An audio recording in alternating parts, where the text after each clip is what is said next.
오늘 우리에게 주시는 하나님의 말씀은 사사기 9장 7절에서 15절까지의 말씀입니다. 사람들이 요담에게 그 일을 알림해 요담이 그리심산 꼭대기로 가서 서서 그의 목소리를 높여 그들에게 외쳐 이르되 세겜 사람들아 내 말을 들으라. 그리하여야 하나님이 너희의 말을 들으시리라. 하루는 나무들이 나가서 기름을 부어 자신들 위에 왕으로 삼으려 하여 감람나무에게 이르되 너는 우리 위에 왕이 되라 하매 감람나무가 그들에게 이르되 내게 있는 나의 기름은 하나님과 사람을 영화롭게 하나니 내가 어찌 그것을 버리고 가서 나무들 위에 옷줄 대리오 한지라. 나무들이 또 무화과 나무에게 이르되 너는 와서 우리 위에 왕이 되라 하매 무화과 나무가 그들에게 이르되 나의 단 것과 나의 아름다운 열매를 내가 어찌 버리고 가서 나무들 위에 옷줄 대리오 한지라. 나무들이 또 포도나무에게 이르되 너는 와서 우리 위에 왕이 되라 하매 포도나무가 그들에게 이르되 하나님과 사람을 기쁘게 하는 내 포도주를 내가 어찌 버리고 가서 나무들 위에 옷줄 대리오 한지라. 이에 모든 나무가 가시나무에게 이르되 너는 와서 우리 위에 왕이 되라 하매 가시나무가 나무들에게 이르되 만일 너희가 참으로 내게 기름을 부어 너희 위에 왕으로 삼겠거든 와서 내 그늘에 피하라. 그리하지 아니하면 불이 가시나무에서 나와서 레바논의 백향목을 사를 것이니라 하였느니라. 아멘. 아멘.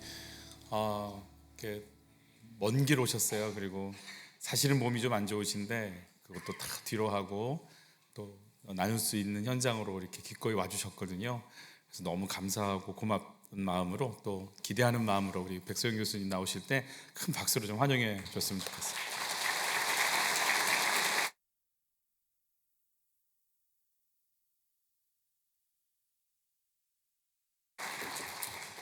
네, 귀한 초청에 감사를 드립니다.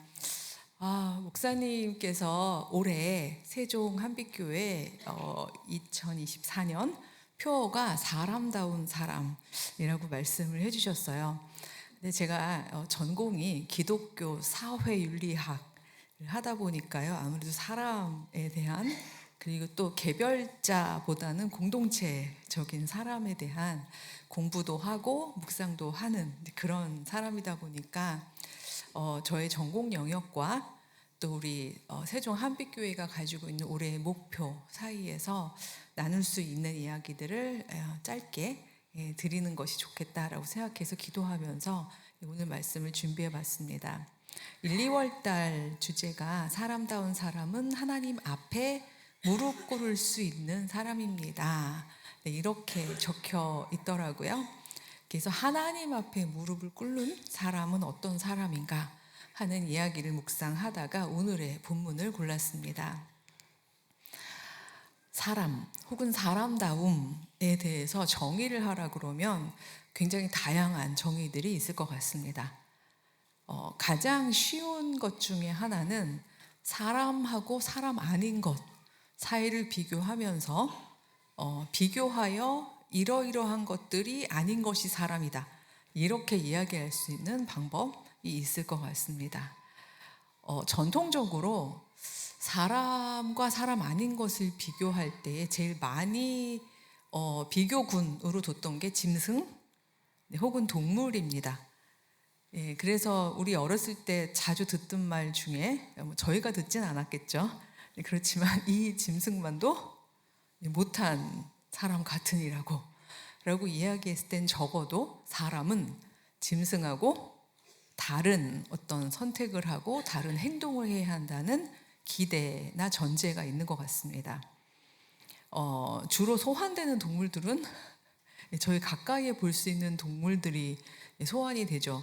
모모만도 못한 할 때 뭐 개 모르겠어요. 소, 고양이 저희가 주변에 볼 수 있는 동물들이 주로 소환이 되는데요. 누가 그러더라고요. 이건 개 입장도 들어봐야 된다고. 실제로 그 말은 사실인 것 같습니다. 약 팽크세프 요즘 이제 주목을 받고 있는 그분 하필 돌아가셨는데 돌아가신 다음에 주목을 받아서 좀 안타까운데요. 뇌과학자예요. 뇌과학자 중에 야크 팽크세프라는 분이 이거는 진짜 개 입장도 들어봐야 되는 일인 게 그분은 쥐까지 포함해서 그 Affective Neuroscience 즉 정동적 뇌과학이라는 책에서요. 포유류와 아마 설치류까지 포함이 되는지는 모르겠어요. 이 포유류가 가지고 있는 공통의 특성 중에 하나가 돌봄의 능력이 있대요. 그래서 우리 보통 사람이 자기 자식을 안 돌본다거나 어르신들 공양을 못할 때 이 짐승만도 못한 이렇게 얘기를 하는데 그거는 그렇지 않다는 거죠. 적어도 포유류들은 돌본다는 거예요. 품었고 먹였고 바로 그 능력 때문에 공동체 안에서 자기들의 무리 안에서 돌봄이라는 것이 가능하다는 뜻이죠. 그렇다면 적어도 저희가 사람다운 사람을 얘기할 때 우리는 돌볼 수 있어요. 우리는 품을 수 있어요. 이것만으로 온전하게 사람다움이라고 이야기하기엔 좀 부족한 것 같습니다. 적어도 포유류다움이라고는 이야기할 수 있겠지만 그거를 떼어서 사람다움이라고 얘기하긴 좀 어려운 것 같습니다. 또 다른 비교군으로 요즘의 젊은이들 사이에서 얼른 비교하기가 쉬운 게 기계겠죠. 1, 2차 산업혁명 시절의 기계를 가지고 저희가 굳이 사람하고 비교할 필요는 없을 것 같습니다. 소위 4차 산업혁명이 나온 이후로 우리는 생각하는 기계와 함께 살아가야 합니다. 알파고가 이제 이세돌 기사를 이긴 이후에 저희가 많이 충격을 받는 것 중에 하나는 호모 사피엔스 우리가 생각하는 인간인데 지혜로운 인간인데 지식이라는 부분은 다른 것들에 비해서 다른 피조물들에 비해서 오직 사람만이 가진 능력이라고 생각했는데 이건 지식 가지고도 그냥 단순한 지식도 이젠 사람다움이라고 얘기하기가 어렵네. 생각하는 기계가 나왔잖아 라고 생각하면서 저희가 지금 굉장히 당황하고 있는 중입니다.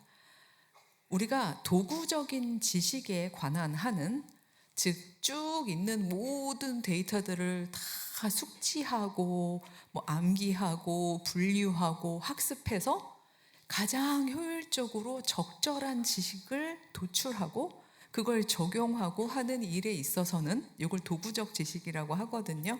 이런 일에 있어서는 이제 우리는 인공지능 기계를 따라가기가 어려운 세상이 되었습니다.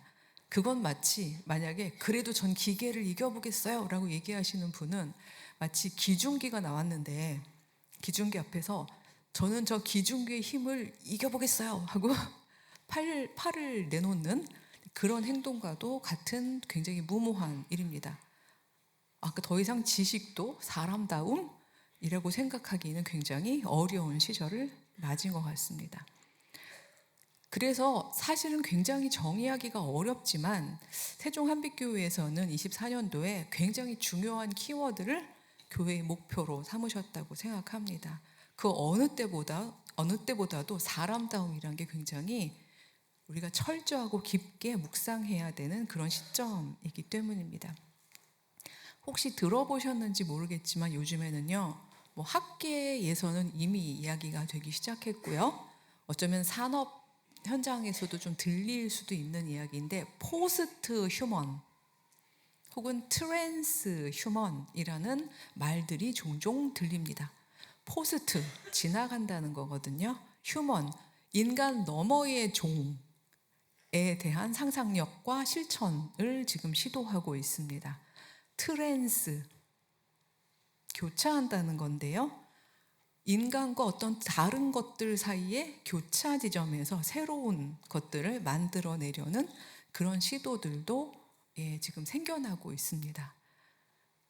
그런 욕망을 품는 이제 많은 사람들 중에는 단순하게는 인간을 조금 더 힘센 인간으로 만들고 싶은 욕망일 수도 있지만 사실은 그것이 힘센 인간을 넘어서서 뭔가 보통의 인간들하고는 좀 다른 인간을 만들어내고 싶은 그런 인간의 욕망이 저는 작동하고 있다고 생각합니다. 이런 시절에 사람은 어떻게 사람다워야 하지? 하나님이 창조하신 사람은 과연 어떤 모습일 때 가장 사람답지?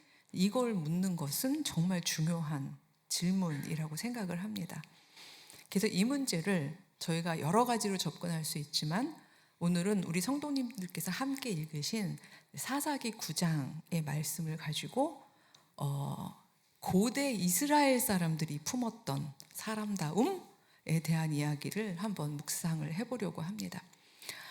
고대 이스라엘 사람들을요, 성서도 그렇고 또 주변의 사람들도 그렇고 히브리 사람이라고 불렀습니다. 히브리인이라고도 하죠. 우리는 한국에 살고 있기 때문에 한국 사람이라고 합니다. 필리핀하고 인도네시아에 선교 다녀오셨던데 필리핀에 살면 필리핀 사람이라고 하죠. 인도네시아에 살면 인도네시아 사람이라고 합니다. 이집트에 살면 이집트 사람이겠죠. 자, 그럼 히브리 사람은 누굴까요? 히브리에서 사는 사람이라고 얘기하고 싶으시죠? 네, 그럼 이제 머릿속에서 이제 히브리는 어디지? 잘 모르는 지명 같은데? 라는 생각이 많이 드실 것 같습니다. 고대 근동을 연구하는 학자들도 같은 질문을 했습니다. 그래서 혹시 히브리라고 불렸던 지명이 있을까? 그리고 열심히 탐구를 해봤죠. 그래서 메소포타미아 문명 그 두 강 줄기 사이에 있던 많은 도시국가 이름들도 뒤져보고요. 팔레스타인의 도시국가 이름들도 뒤져보고요. 이집트까지, 즉 고대 이스라엘이 활동했던 그 지역을 다 뒤지면서 히브리란 지명이 있는지를 열심히 찾아봤습니다. 진흙토판도 막 해석해보고요. 그다음에 되게 이제 왕들은 막 자기의 업적을 돌 비석에 기록하잖아요. 그러니까 돌 비석의 내용도 막 해석을 해봤습니다. 근데 히브리란 이름이 나오긴 나오는데요. 그게 지명이 아닌 거예요.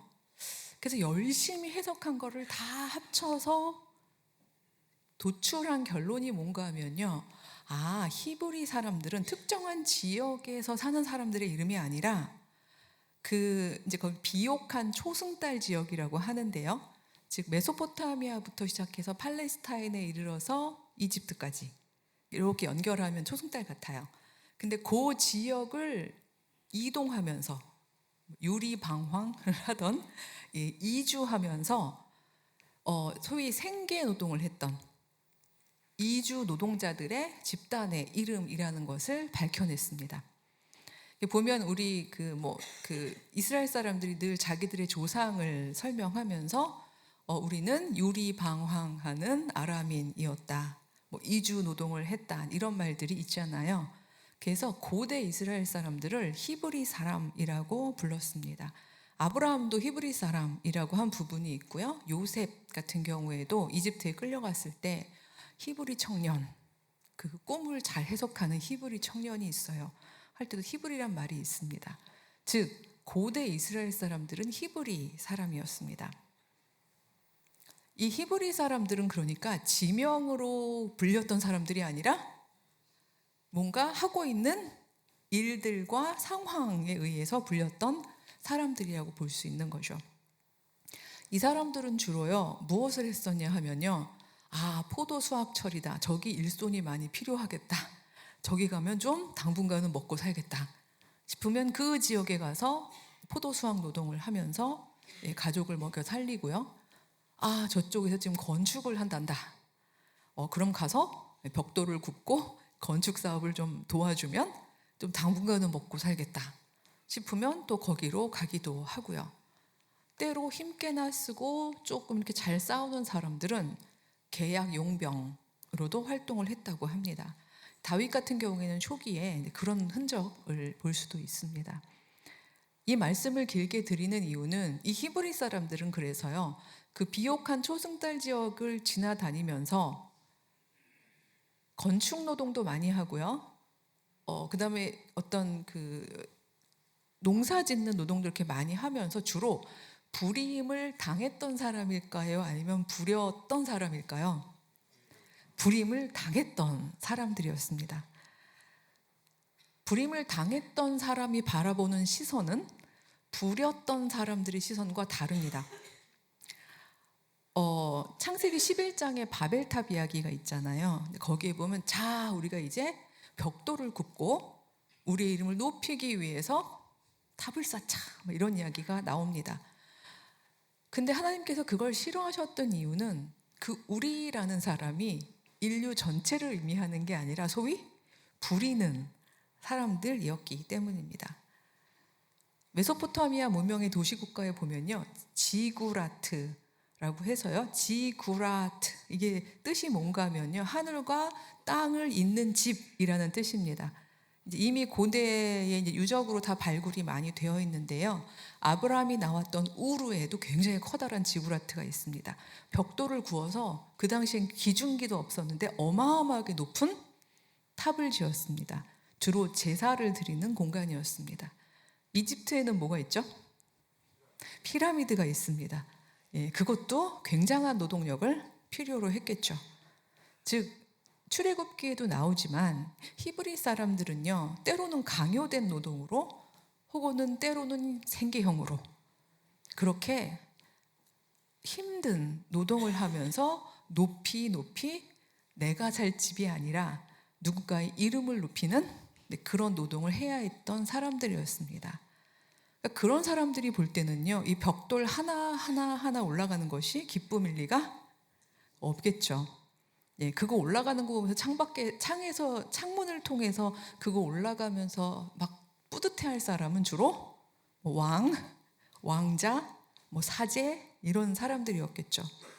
그래서 히브리 사람들은요, 와, 이렇게 누군가 특정한 사람들이 높아지기 위해서 이렇게 다수의 사람들이 노동을 하는 이런 세상은 이건 왠지 하나님이 기뻐하시는 세상이 아닌 것 같아, 이런 생각을 꾸준히 해왔습니다.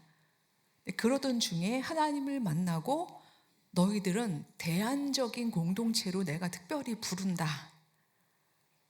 사실은 사람은 그렇게 살라고 내가 지어놓은 것이 아니다. 내가 정말 어떻게 사는 것이 하나님이 지어놓은 대로 사람답게 사는 모습이다.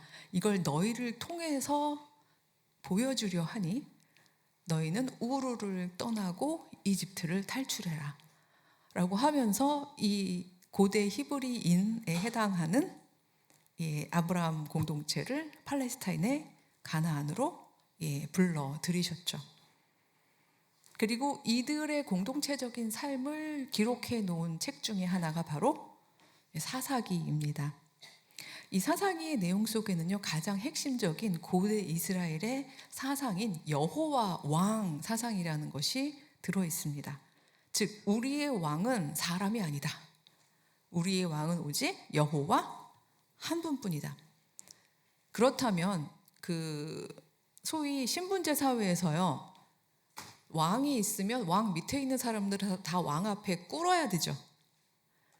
근데 사람 사이에서는 왕이 없고 그들의 처음 대안적 비전이었습니다. 여호와만 왕이시라면 사람들은 누구한테만 꿇으면 되나요? 여호와 앞에만 꿇으면 되는 겁니다. 여호와 앞에만 꿇고 사람은 태초에 지은 모습처럼 서로가 마주보고 서로를 격려하고 도와가면서 함께 하나의 공동체로 살아가는 그런 사회, 이건 굉장히 놀라운 대안적인 상상력이었습니다. 왜냐하면 그 고대 근동의 어느 나라도 그렇게 살았던 나라는 없었기 때문입니다. 다 수직 위계로. 그래서 오늘의 제목이 하나님의 사람 높이에서 지평으로라고 말씀을 드린 이유가 대부분 높이로 사람을 응시하던 그런 세상에서 이 고대 히브리 사람들은 하나님께서 부르심을 받아서, 하나님께로부터 부르심을 받아서 우리는 지평의 공동체를 만들겠다라는 생각을 가지고 살아갔습니다.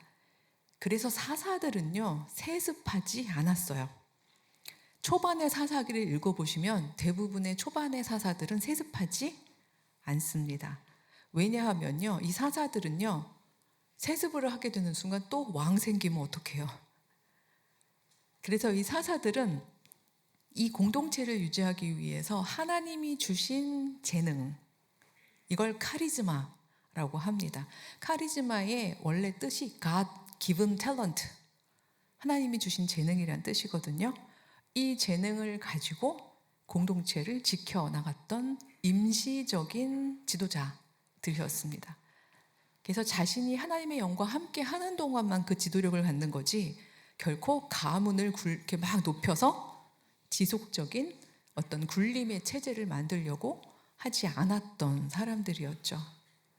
사사기 읽어보시면 아시겠지만 그래서 이 사사들은 굉장히 랜덤합니다. 하나님이 늘 사사를 부르지 않으세요. 막 저기서 적군이 막 쳐들어오는데요. 이스라엘 사람들은 지평의 공동체라서 우리는 상비군도 없고요. 예, 우리는 막 그 말 타고 훈련도 안 했는데 우리는 그냥 먹고 살았는데 누가 싸우죠? 하나님 누가 싸우죠? 했을 때 하나님께서 영을 보내주는 사람들은 그 공분에 일어나게 됩니다. 그래서 지혜와 삼손경의 힘이죠. 기도는 전략, 이런 식으로 자기가 가진 재능으로 공동체를 잘 보호했던 그런 사람들의 이름이 사사였습니다. 근데 이스라엘이 하나님 보시기에 악한 행동을 하면 때론 하나님의 영이 내리지 않는 거예요. 누군가 저요 하고 나서야 되는데 아무도 안 나서요. 그러면 망하는 거죠. 그래서 사사기에 보면 실제로 그런 이야기들이 있죠. 아무도 사사가 없어요. 초토화되는 거예요. 이런 일들이 종종 있었다고 사사기에 기록이 되어 있습니다. 이러다 보니까 사람들의 욕망이란 게요, 이게 좀 더 안전한 장치가 필요해. 이 하나님이 사사하고 이렇게 만나서 만들어지는 임시성은 뭔가 불안해. 주변 나라들을 보니까 왕이 있네, 성벽이 있네, 이런 게 좀 필요하지 않을까? 이런 생각을 하게 되는 거죠. 왜냐하면 처음에 이집트 탈출했던 사람들, 우르를 떠났던 사람들은 이미 다 없잖아요. 후손들의 생각이었던 거죠. 그래서 기드온이라는 사사에게 제발 왕이 되어달라고 이제 말하자면 초청을 합니다. 왜냐하면 보니까 전략가거든요. 머리가 기가 막히게 돌아요. 그래서 제발 좀 우리 위에 왕이 되어주세요. 그리고 아무리 생각해도 당신 DNA가 좋은 것 같으니까 당신 아들도 손자도 대대로 우리를 좀 다스려 주세요. 이렇게 이야기했을 때 기드온이 그걸 거절합니다. 그러면서 뭐라고 하냐면요, 나는 여러분 위에서 여러분을 다스리지 않을 겁니다. 제 아들도 손자도 여러분을 다스리지 않을 겁니다. 우리를 다스리시는 분은 오직 한 분, 여호와 하나님 뿐이십니다. 이렇게 이야기하는 부분이 나옵니다. 이게 고대 이스라엘 사람들이 가지고 있었던 여호와 왕 사상입니다. 사람은 그냥 내가 가진 재능을 필요할 때 공동체를 위해서 쓸 뿐이지 사람들 위해 군림하는 사람은 있으면 안 된다. 그건 사람다움이 아니다. 하나님만을 경배하는 거고 사람의 위치, 사람다움의 위치는 마주보는 위치지 군림하는 게 아니다. 이것이 고대 히브리 사람들이 알고 있었던 사람다움이었습니다. 오늘의 성경 본문은 바로 이 맥락에서 이해하셔야 합니다. 저희가 읽기는 7절부터 읽었지만 사실 그 전에 있었던 이야기를 제가 조금 설명을 드려야 될 것 같습니다. 근데 기드온이 저는 안 다스릴 거예요. 이렇게 하고서는 조금 더 철저하게 이런 지평적인 공동체의 모습을 계속해서 보여줬다면 뒤에 그런 슬픈 일이 없었을 텐데 이 기드온도 사람이었던지라 조금 교만함이 있었던 것 같습니다. 그래서 엄청나게 승전을 하고 난 다음에는요, 그 전리품으로 있었던 금을 좀 모아서 금 에봇을 자기네 집에다가 하나 만들어 놨습니다. 얼마나 화려하고 얼마나 멋져 보였겠어요. 집에 자기네 가문에 금 에봇을 이렇게 쫙 둔 거죠. 그럼 그 집 애들은 자라면서 다른 집에는 없는 금 에봇이 있는 자기 집을 계속 보는 거죠. 친구들도 야, 니네 집은 좀 별나다, 특별하다. 우리 집 금 에봇 있는 집안이야. 우쭐우쭐 됐겠죠. 거기에서 성장한 친구들은, 그 아들들은, 기드온이 아들들을 좀 많이 낳았어요. 그래서 아들들은 저마다 본인들이 뭔가 특별한 사람이라고, 다른 아이들하고는 별도로 좀 지도자가 될 만한 사람이라고 생각하고 살았을 수밖에 없습니다. 근데 기드온이 죽자마자 모든 아들들이 사실은 왕 노릇을 하려고 들었습니다. 그 중에서 소위 말해서 재빠르게 자기의 형제들을 한 날 한시에 다 죽이고, 성서에 보면 한 바위 위에서 70명을 죽였다고 해요. 형제를 다 죽이고 제일 재빨리 왕이 된 기드온의 아들 이름이 아비멜렉입니다. 이름부터 굉장히 교만해요. 아비멜렉. 아비하면 내 아버지가, 멜렉 왕이다.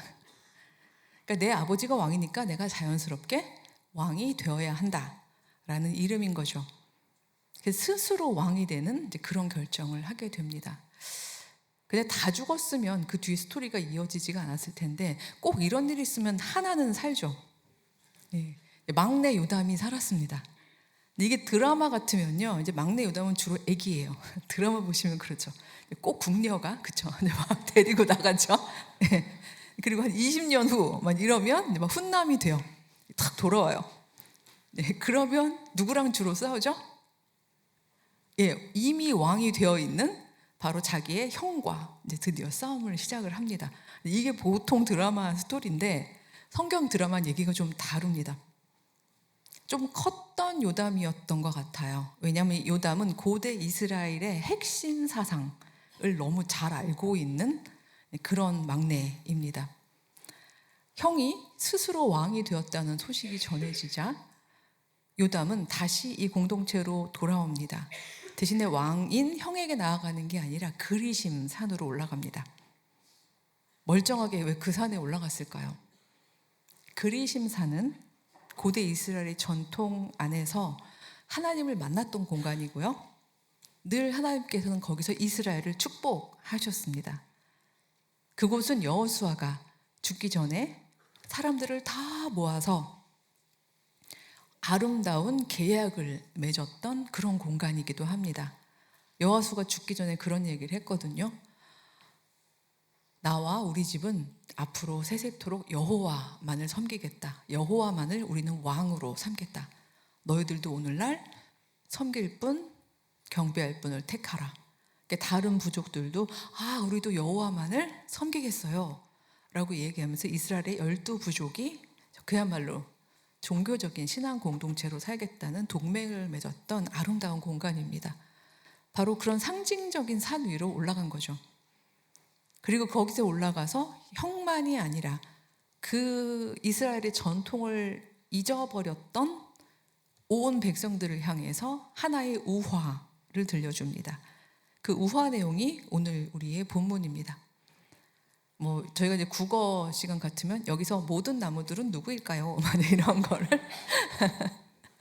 풀어보시오 이런 걸 하겠습니다만, 아마 당시에 요담의 이야기를 들었던 사람들은 이야기를 들으면서 그렇게 헷갈리거나 어려워하지 않았을 것 같습니다. 우리 얘기구나. 여기서 나무들은 우리겠구나. 올리브나무, 감람나무, 무화과나무, 포도나무는 우리들 중에서 조금 잘난 애들이겠구나. 이런 것들을 충분히 이해할 수 있었을 것 같습니다. 우리도 보통 그렇죠. 왕을 삼으려면 혹은 지도자를 삼으려면 일단 좀 뭔가 그래도 있어 보이고, 좀 남들하고 좀 다른 지도력을 갖는 사람이어야지 왕을 좀 삶을 수 있을 것 같죠.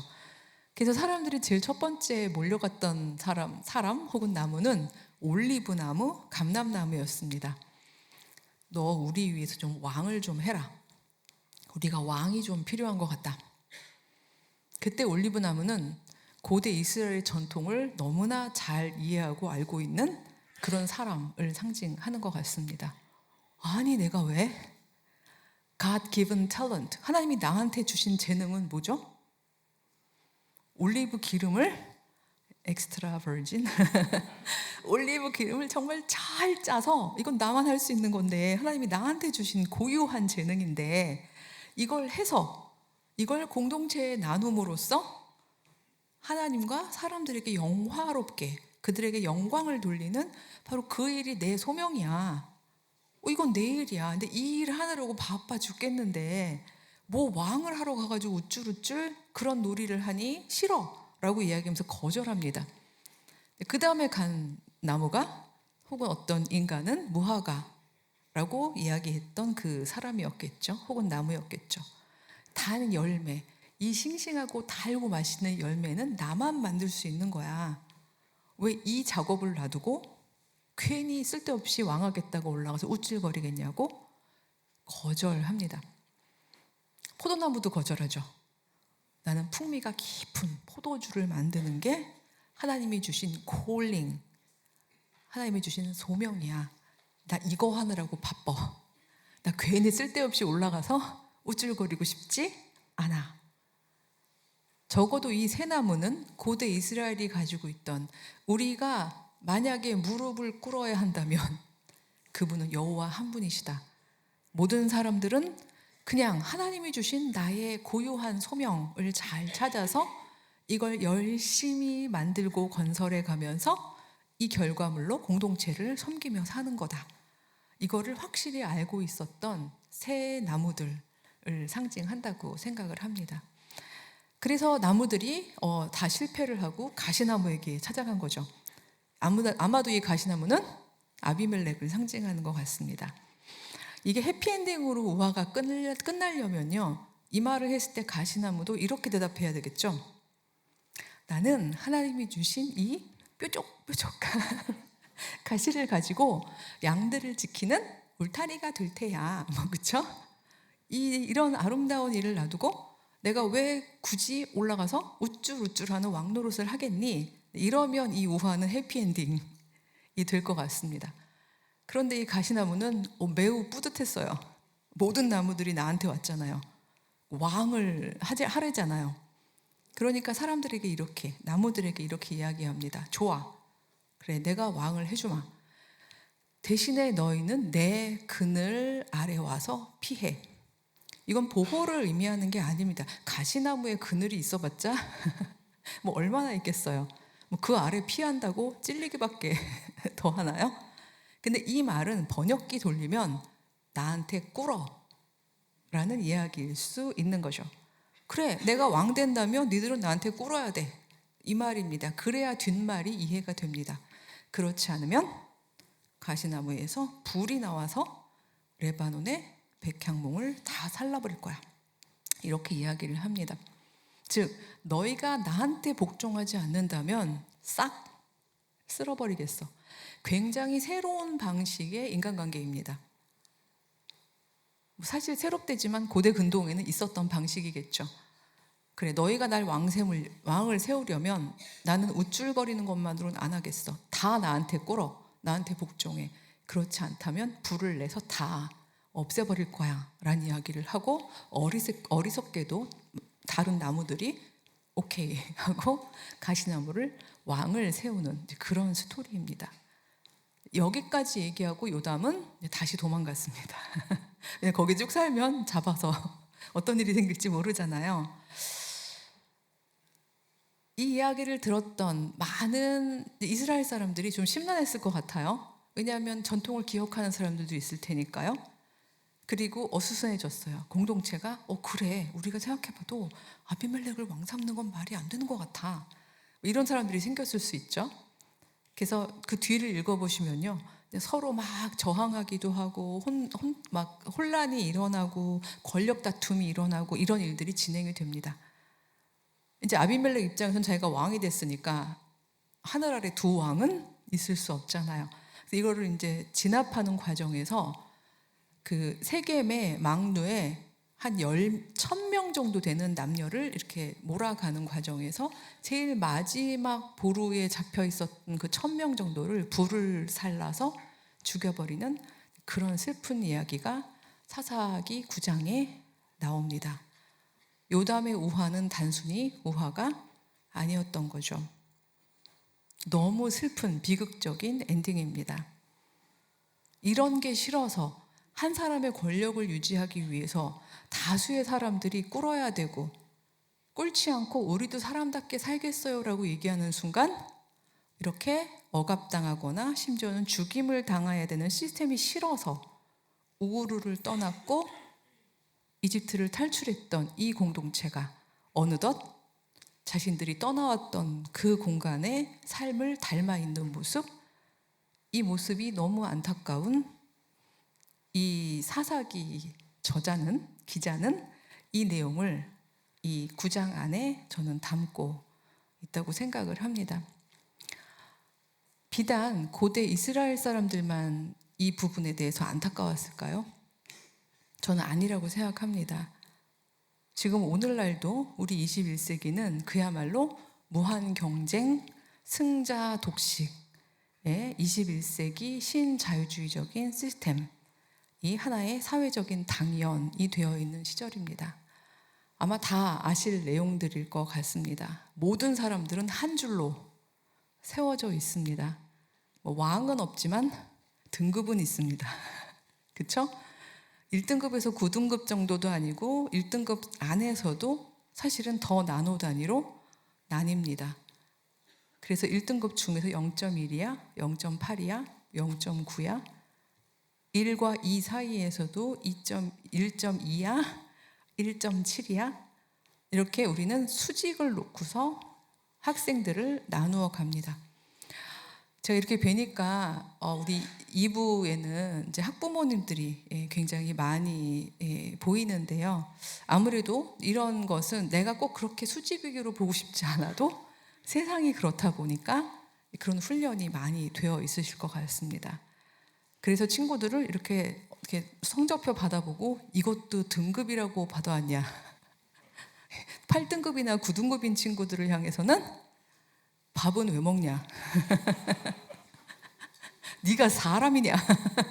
예, 막 이런 이야기도 하시는 분들도 있을 수 있을 것 같습니다. 사실 우리도 모르게요. 우리는 하나님이 지어놓으신 사람됨의 기준에서 사람을 바라보는 게 아니라요. 지금 우리가 살아가고 있는 이 사회의 굉장히 수직적인 어떤 이 높이에서 사람을 바라보는 그 시선에서 우리의 자녀들을 바라보고 혹은 사람답지 못함 혹은 사람답다라는 판단을 내리고 있는 것 같습니다. 그렇지만 성서는요, 명백하게 사람은 높이로 응시하는 게 아니라고 말하고 있습니다. 저는 친구들에게 혹은 이 이야기를 전할 때마다 이렇게 수직 위계로 사람을 응시하는 거를 이렇게 90도만 틀자라고 초청을 합니다. 180도 틀면 이제 안 되죠. 그럼 굉장히 큰일 납니다. 예, 딱 90도만 트셔야 됩니다. 그래서 그 90도 튼 상황에서 각자가 가진 고유성은 무엇인지를 발견하자고 초청합니다. 하나님은 사람을 창조해서 이 땅에 내실 때요, 분명히 최소한 하나씩은 고유한 God given talent, 하나님이 주신 재능, 카리즈마를 주셨습니다. 카리즈마는요, 막 그 칼군무하는 그 아이돌 가수만 있는 게 아닙니다. 혹은 막 리더십이 있는 몇몇 분들에게만 있는 게 아닙니다. 저희 그런 말 많이 쓰잖아요. 그 사람 카리즈마가 넘쳐. 사실은 여러분 모두는 카리즈마가 넘치는 분들입니다. 왜냐하면 하나님은요, 사람을 만들 때 다른 동물들하고는 다르게 카리즈마를 주셨기 때문입니다. 아주 고유한 카리즈마가 있으세요. 내게 카리즈마가 있었나?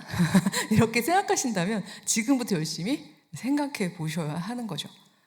왜냐하면요, 하나님은 다른 동물들하고는 다르게요, 사람에게는요, 하나님의 형상을 닮아서 무언가 이 땅에 없는 거를 지어낼 수 있는 능력을 주셨습니다. 놀라운 능력입니다. 창조성이죠. 없던 걸 만들어낼 수 있는 능력을 주신 거예요. 여기 어머님들 코뜨기 하는 것도 이거 없었잖아요. 그쵸? 내가 만든 겁니다. 없던 걸 만들어요. 제가 특강을 다니다 보면 막 과일을 너무 이쁘게 내주시는데요, 한 교회도 똑같이 내지 않아요. 저마다 다릅니다. 그 다양함도 하나님이 주신 탤런트입니다. 인간에게 이렇게 다양한 고유한 재능이 있습니다. 어떤 사자도 열심히 사유하고 고민하다가 왜 나는 이렇게 계속 피를 흘려야 하나? 나는 더 이상 잡아먹고 싶지 않다 라고 생각하면서 베지테리안 사자가 되는 사자는 없습니다. 어떤 쥐도 난 이렇게 맨날 쫓겨야만 하나? 억울하다. 너무 화가 난다. 내가 죽을 때 죽더라도 이 쥐 군단을 조직해서 저항을 해야겠다. 이렇게 생각하는 쥐도 없습니다. 다른 피조물들은요, 그냥 운명대로 삽니다. 그냥 하나님이 지어놓으신 circle of life, 그 삶의 주기를 그냥 반복합니다. 그래서 폴 틸리라는 신학자는요, 사람을 제외한 이런 생명체들을 뭐라고 불렀냐 하면요, finite destiny, 즉 유한한 운명이라고 불렀습니다. 유한한 이유는 몸을 입었으니까요. 시간적 제약, 공간적 제약을 받죠. 운명인 이유는 자유롭지가 않기 때문입니다. 하지만 사람은 자유롭습니다. 사람은 내가 선택할 수 있습니다. 사람은 무언가를 만들어낼 수 있습니다. 그래서 이 사람은요, 아름다운 걸 만들어낼 수도 있지만 때로는 생태계를 교란시킬 수도 있습니다. 양날의 검이죠. 그래서 저는 창세기를 읽을 때마다 하나님께서 아담이 독처하는 것을 좋지 못하다라고 하셨던 그 부분을 읽을 때 이거를 반드시 남녀로 만들어서 빨리 애를 많이 낳으라고 해야지, 그 부분도 틀린 건 아닌데 전 그건 부분적인 해석이라고 생각하고요. 이 내용의 가장 핵심은 사람이 동일한 것, 사람이 그러니까 하나만 있어서 뭔가 같은 것만 지어내는 것, 이건 좋지 못한데 뭔가 다름들이 필요한데 라고 생각하신 게 아닌가 라고 이제 어렸을 때부터 그렇게 생각했는데, 이제 어렸을 때 이 얘기를 하면 이제 목사님이신 아버지한테 혼났죠. 그렇게 이상하게 생각하면 곤란해. 근데 같은 생각인데 이제 신학 박사가 된 다음에 이야기를 하니까 네, 그렇습니다. 어쨌든 저는 굉장히 어렸을 때부터 궁금한 게 되게 많고요. 성경책을 읽을 때마다 막 묻고 제 나름대로 해답을 찾고 싶었던 고유성이 저한테 있었던 거죠. 저의 콜링은 신학자가 되는 거였는지도 모르겠습니다. 그래서 제가 경험한 하나님, 내가 있는 성경 말씀을 정말 잘 설명하고 싶다. 그게 제가 가졌던 소망이었던 거죠. 제가 만약 나무라면 저는 그렇게 얘기하겠죠. 나 바빠. 나 지금 성경 공부하고 이거에 관련된 책 읽고 이걸 내 언어로 만들어내고 그걸 공동체에 전하는 거, 이걸 하느라고 정말 정신없는데 내가 왜 괜히 거기 올라가서 우쭐거리는 일을 하겠니? 라고 얘기했겠죠. 각자에게는 하나님이 주신 정말 가슴 뛰는, 난 이걸 할 때 제일 행복해, 이걸 공동체에 내놓고 싶어 라고 생각하는 것들이 저는 있다고 생각합니다. 그런 저의 시각에서 읽을 때 저는 창세기에서 태초의 사람은 하나님께서 바로 다양성을 위해서 둘로 나누시고 이 둘이 요즘 같은 신자유주의적인 버전으로 따로 딱 놓고는 인간 유형 A, 인간 유형 B 그래 놓고는 경쟁을 시키는 게 아니라, 그럴 수 있잖아요. 남자 버전, 여자 버전. 자, 무한 경쟁이다. 해봐. 쫙 하다가 이기는 이기는 쪽을 인간 유형, 사람다움이라고 택해주지. 뭐 핑미 핑미원 하고 쫙 달리게 하신 게 아니라 이 둘을 마주보게 하셨습니다. 이 마주봄이라는 건요, 이렇게 보는 것도 아닙니다. 에제르 케네그도, 즉 그의 도움, 그의 마주봄 같은 도움이라는 직역을 하는 바로 아마 우리로는 돕는 배필로 번역된 그 단어는요, 그 상응하는 돕는 자라는 의미가 있는데요. 그때 그 아담에게서 떼어난 부위가 첼라, 옆구리라고 번역되기도 하고 갈비뼈라고 번역되기도 하는 그 첼라라는 단어의 또 다른 용법은 하나님의 법궤를 담은 그러니까 하나님의 율법을 담은 법궤 있잖아요. 그 법궤 장식 끝에 이렇게 서로 마주보고 있는 그 장식도 첼라라고 합니다. 서로 마주봄이라는 부분은 정말 핵심 단어라고 생각합니다. 서로 마주보고 상응하는 돕는 자가 되어라. 일방적이지 않고 평등하게, 그렇지만 내가 가진 재능으로 너를 건설하고 너의 재능을 찾아주며 또 그 상응하는 그쪽 역시 내가 가진 재능을 발견해주는 그런 공동체로 살아내는 것, 그것이 사람다움이다. 저는 그렇게 얘기해 주셨다고 생각합니다.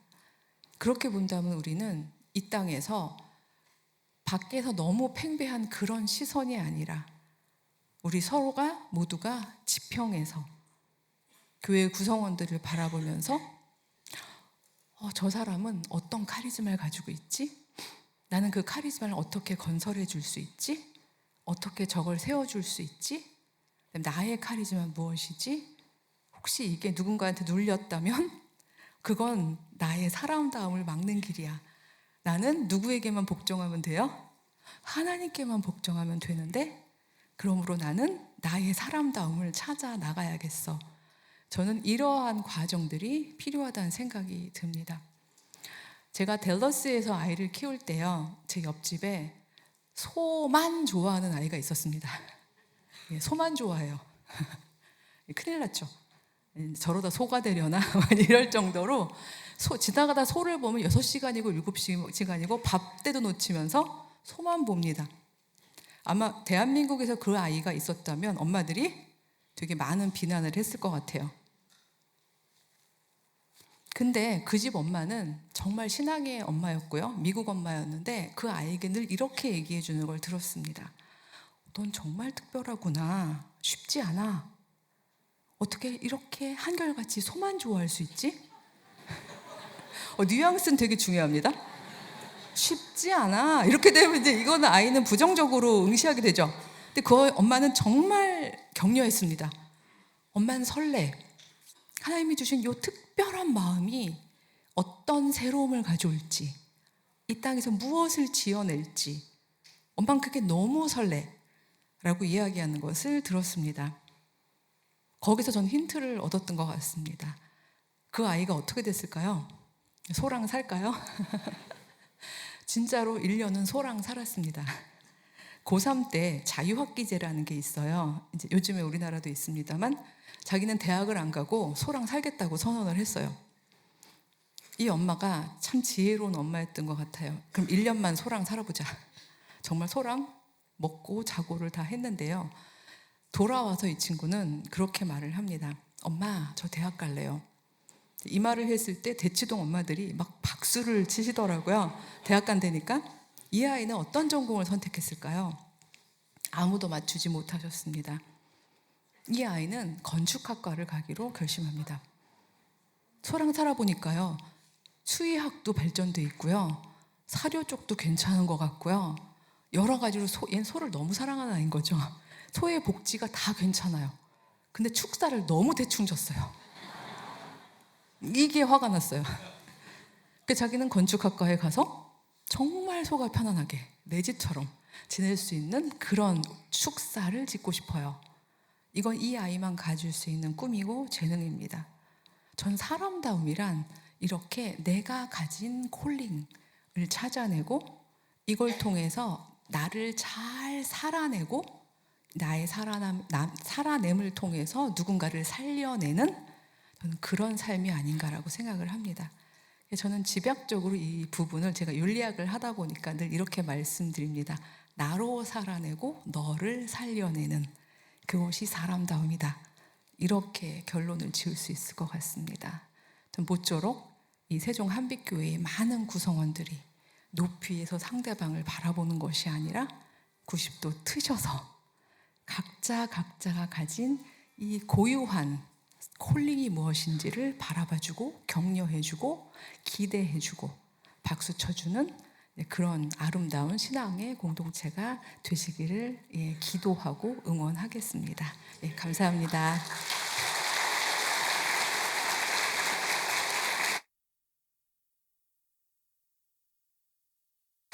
네, 옆에 분들 같이 한번 인사 나누시죠.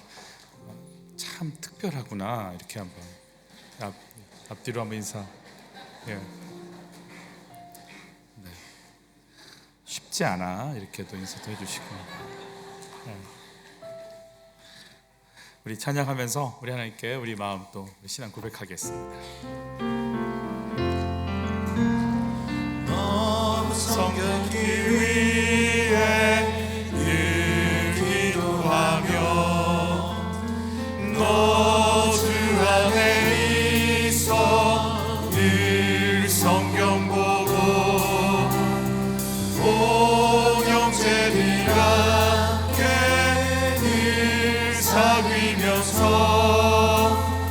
일하기 전마다 너희도 하라. 너 성결기 위해 너 성결기 위해 내 머리 숙여 저는 미리 계신 내 주께 빌라 주 살이여 살려 주 닮으리니 너로 인이라 주 생각하니 너 성결기 위해 주 따라가고 일 가득하여도 강함치 말고 참 즐거울 때나 또 슬플 때나 너 주님만 믿고 늘 따라가라. 너 성결기 위해 늘 기도하며 내 소원을 주께 담아피어라. 너 성령을 받아 주 섬겨 살며 저 천국에 가서 더 잘 섬기리. 필리핀 팀은 초등학생, 중학생, 고등학생, 장년, 중년, 은퇴하신 분까지. 어찌 보면 이 조합이 어떤 조합일지 저도 잘 이해가 안 가는. 그래서 한 줄로 세워서 힘있고 샤프하고 노련하고 충만하고 능력 있는 분들로 가야 될 것 같은데 너무 다양한 분들이 가셨어요. 그런데 놀랍게 초등학생은 초등학생답게 하나님이 안 계신 것 같아 고민했던 그 두 아이는 두 아이답게, 장년이셨던 한 권사님은 그 권사님답게 얼마나 아름답게 이 선교여행을 이끌어 가주는 하나님의 나무들이었는지. 그래서 다들 마지막엔 이런 고백을 했어요. 정말 사람들이 변화되어져 가고 사람들이 새로워지는 걸 보고 있습니다. 필리핀 사람들이 아니라 우리가 바뀌어가고 있다고. 우리 눈이 열렸으면 참 좋겠습니다. 우리 같이 기도할 텐데, 하나님, 저는 우쭐 되려고 삽니다. 우쭐 되게 하려고 교육시킵니다. 우쭐 되려고 공부합니다. 우쭐 되려고 돈 법니다. 우쭐 되려고 노력합니다. 밟으려고 불을 토해놓으려고. 하나님, 제가 우쭐 되려고 목회합니다. 힘 있는 교회, 멋있는 교회 우쭐 되려고 그럽니다. 하나님 자리 제가 올라가 있습니다. 그래서 내 아이들을 내 가시로 찌르고 그렇게 힘들게 합니다. 내 아이에게 주어진 날개를 제가 다 잡아 뜯어놨습니다. 하나님, 제가 그렇습니다. 주여, 내 생각이 90도로 바뀌는 은혜가 있게 하여 주옵소서. 우리 주님이 이 아이들을 우리 가정에 보내시고 우리 목장에 보내신 목원들이 어떻게 하나님께서 계획을 갖고 계신 하나님의 섭리가 있는지를 보지 못하는 내가 아비멜렉임을 용서하여 주옵시고, 하나님, 내 생각 바뀌게 하여 주시옵소서. 내 눈 열리게 하여 주옵소서. 주님 앞에 엎드리게 하여 주옵소서. 우리 주여 한번 외치고 기도로 나갑니다. 주여, 하나님, 저희들 불쌍히 여겨 주옵소서. 우쭐 되려고 사네, 우쭐 되려고 사네, 우쭐 되려고 사네. 저희를 불쌍히 여겨 주시옵소서. 하나님 용서하여 주시옵소서. 하나님 저희의 연약함을 불쌍히 여겨 주시옵소서. 저희 어리석음을 불쌍히 여겨 주시옵소서. 저를 씻으소서. 저를 정결케 하여 주시옵소서. 하나님 앞에 내 생각이 90도로 바뀌게 하여 주옵소서. 주신 재능, 주신 달란트, 귀한 것들을 그대로 살려낼 수 있는 하나님의 사람의 삶을 살 수 있도록 성령께서 우리를 인도해 주시기를 원합니다. 하나님 불쌍히 여겨 주시옵소서. 하나님 높이 위에서 짓밟고 내것으로 나의 힘, 나의 자랑, 나의 능력, 하나님이 계시고 하나님이 거하셔야 될 그 자리에 내가 올라가서 살았습니다. 하나님 용서해 주십시오. 내려올 힘을 주십시오. 서로를 마주볼 힘을 주십시오. 서로를 품을 수 있는 힘을 주십시오. 있는 모습 그대로 볼 수 있도록 하나님 저희의 눈과 귀가 열릴 수 있도록 우리를 인도하여 주시옵소서.